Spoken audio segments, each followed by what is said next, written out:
ঠান্ডা এখানে, চারপাশে শুধু বরফ আর বরফ। সানগ্লাসের কারণে কিছুই দেখা যাচ্ছে না। Thank you brother. It's okay.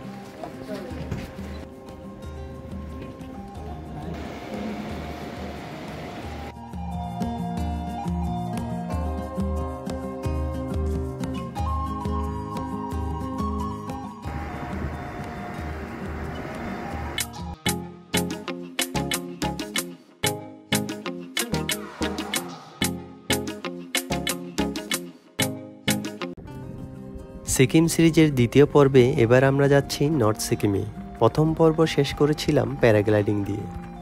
Paragliding শেষে লাঞ্চ সেরে দুপুর 2টায় বের হলাম নর্থ সিকিমের উদ্দেশ্যে। গন্তব্য নর্থ সিকিমের অনিন্দ সুন্দর শহর লাচুং। গ্যাংটক থেকে যারা নর্থ সিকিমে যায় তাদের বেশিরভাগেরই গন্তব্য থাকে লাচুং আর লাচেন সিটিতে। প্ল্যান অনুযায়ী আমরা আজকে লাচুংয়ে পৌঁছে এক রাত থেকে পরের দিন ফুলের রাজ্য ইয়ামথাং ভ্যালি এবং বরফ আবৃত জিরো পয়েন্ট যাব। পথে পথে এমন ছোট বড় কিছু ঝর্ণা দেখা যায় যেগুলো পাহাড়ের গা বেয়ে নেমে এসে একেবারে রাস্তার ধারে পানি ছিটিয়ে দেয়। লাচুং বা লাচেন যাওয়ার পথে এমন অনেক ঝর্ণা আছে যেগুলোর পাশে থেমে ছবি তোলা এক দারুণ অভিজ্ঞতা। তবে পার্সোনালি ঝর্ণার জন্য মেঘালয়ে বেস্ট আমার কাছে।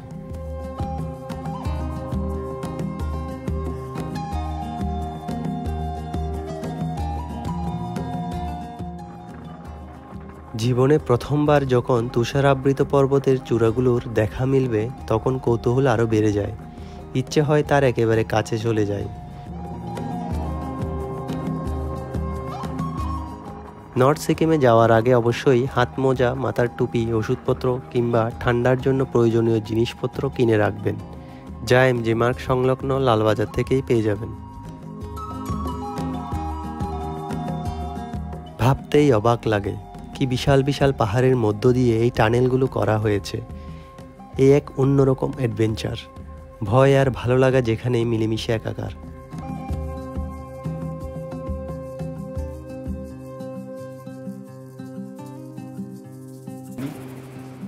লাচুং পৌঁছাতে রাত হয়ে যাওয়ায় আপাতত লাচুংয়ের সৌন্দর্য দেখতে পাচ্ছি না, তবে তীব্র ঠান্ডায় তার তীব্রতা অনুভব করতে পাচ্ছি।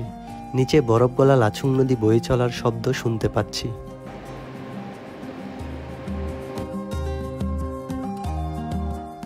শুভ সকাল। সকালের লাচুং দেখতে যেমন লাগে, খুব ঠান্ডা, টেম্পারেচার 6-7 মতো। দূরে দেখা যাচ্ছে বরফের পাহাড়গুলো। খুব শান্ত স্নিগ্ধ এই সকালটা।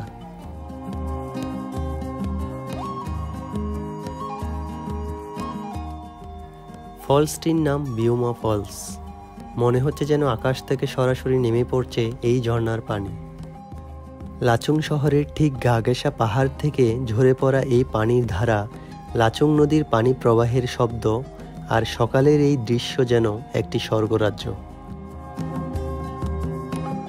গতকাল রাতে আসায় লাচুং সিটির সৌন্দর্য সেভাবে চোখে পড়েনি। 9000 ফুট উচ্চতায় বিশাল বিশাল পাহাড়ের মাঝে অবস্থিত সৌন্দর্য ঘেরা ছোট্ট এই লাচুং শহরটি গ্যাংটক থেকে প্রায় 125 কিলোমিটার দূরে। আর এখন আমরা যাচ্ছি আরও 25 কিলোমিটার দূরে প্রায় 12,000 ফুট উচ্চতায় অবস্থিত ইয়ামথাং ভ্যালিতে।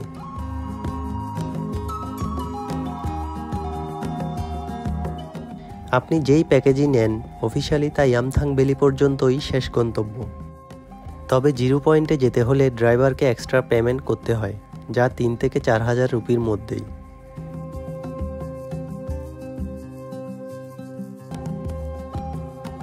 কথায় আছে কিছু রাস্তা গন্তব্যের চেয়েও বেশি সুন্দর।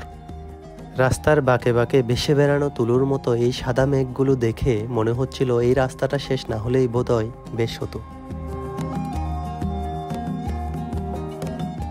রাস্তার চারপাশে বিভিন্ন ফুলে ভরপুর। মূলত এপ্রিল এবং মে মাসে এই এলাকাটি ফুলে ফুলে ভরা থাকে। এমন রাস্তা দিয়ে যেতে কার না ভালো লাগে।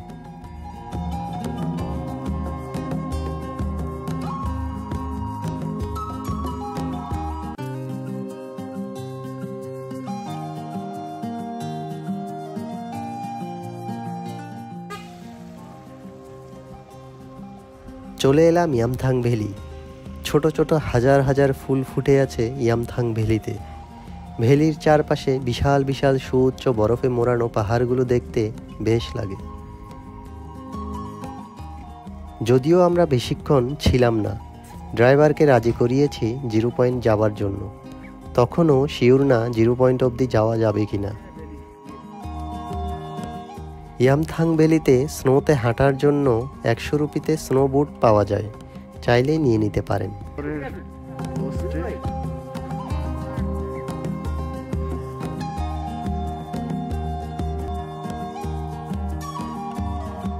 ইয়ামথাং ভ্যালি থেকে 0 পয়েন্টের দূরত্ব প্রায় 25 কিলো। যাওয়ার পথটা যতটা সুন্দর ততটাই অ্যাডভেঞ্চারময়।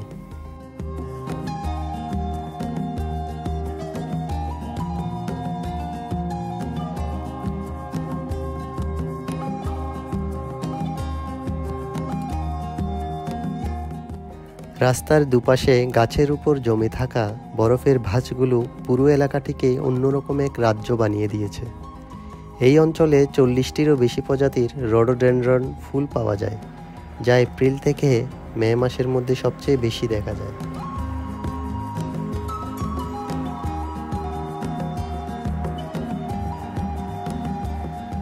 যতই এগুচ্ছি ক্রমেই বরফের ঘনত্ব বেড়েই চলেছে, যেন সবুজ আর সাদার যুদ্ধ চলছে, আর সময়ের সাথে সাথে সাদা সবুজকে দখল করে ফেলছে।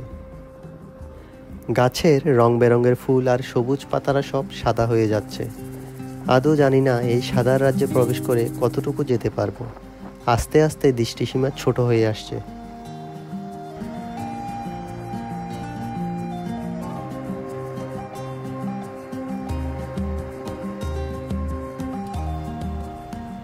কিছু কিছু গাড়ি থেমে যাচ্ছে বরফের পরিমাণ বেড়ে যাওয়ার কারণে। আসলে 0 পয়েন্ট যেতে পারাটা অনেকটা লাকের ব্যাপারও বটে। যখনই পিছনে ফিরে এই সর্পিলাকার রাস্তাটা দেখছিলাম, এর মোহনীয় সৌন্দর্যে অভিভূত হয়ে পড়ছিলাম।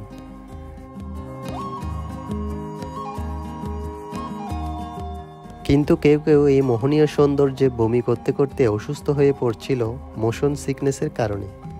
ইয়ামথাং ভ্যালির হাইট যেখানে 11,500 থেকে 12,000 ফিটের মতো, সেখানে 0 পয়েন্টের হাইট 15,000 প্লাস, আর দূরত্ব মাত্র 20 থেকে 25 কিলো। এত অল্প সময়ে প্রায় 3,500-এর মতো এলিভেশন গেইন করাটা সবার জন্য সহজ হয় না, তাই অনেকেই মোশন সিকনেসে পড়ে যায়।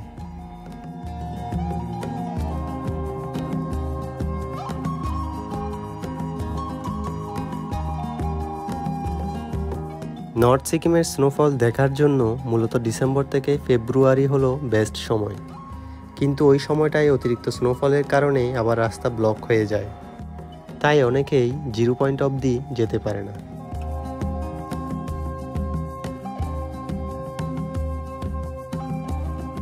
আর ভ্যালি অফ ফ্লাওয়ার্স খ্যাত ইয়ামথাং ভ্যালির ফুল আর প্রাকৃতিক সৌন্দর্য দেখার জন্য বেস্ট সময় হলো এপ্রিল আর মে। তবে এই সময় স্নোফল পাওয়াটা রেয়ার।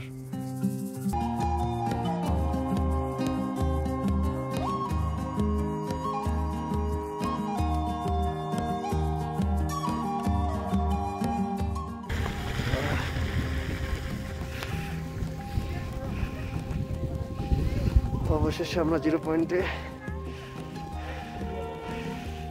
এত ঠান্ডা এখানে, চারপাশে শুধু বরফ আর বরফ। বরফ জানা জানা কিছুই নেই, সব সাদা। মনে হচ্ছে সাদা রাজ্যে চলে আসছি।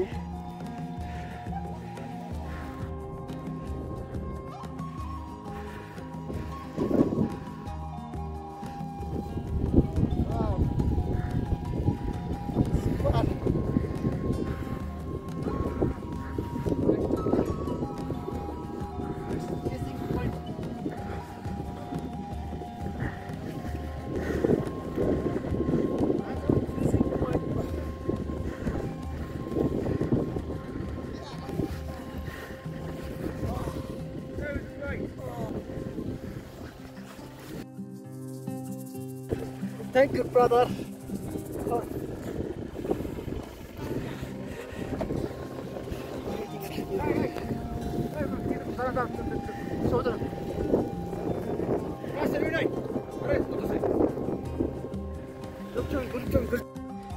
মে মাসে এসে এই স্নোফল পাওয়াটা আমাদের কাছে একটা বোনাসের মতোই, যা আমরা পাবো ভাবিনি।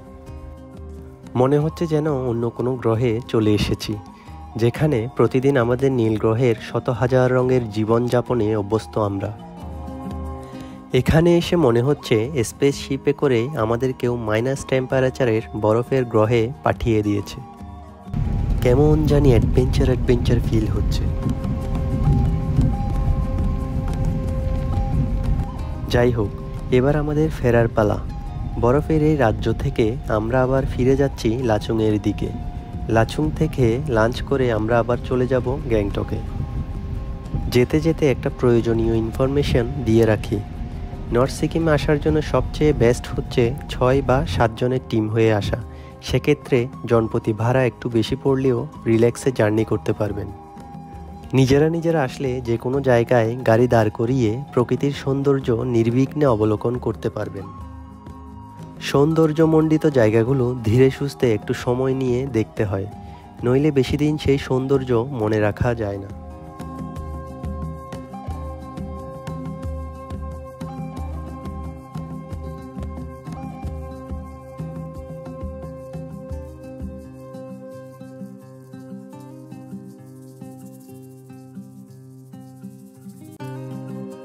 নর্থ, সাউথ, ইস্ট, ওয়েস্ট এই 4টি ভাগে ভাগ হলেও বরফ দেখার জন্য সবচেয়ে বেস্ট নর্থ সিকিম। বরফ সবচেয়ে বেশি থাকে ডিসেম্বর থেকে মার্চ পর্যন্ত, আর এপ্রিল থেকে জুনে পুরো উত্তর সিকিম রডোডেনড্রন এবং অন্যান্য ফুলে ভরে থাকে।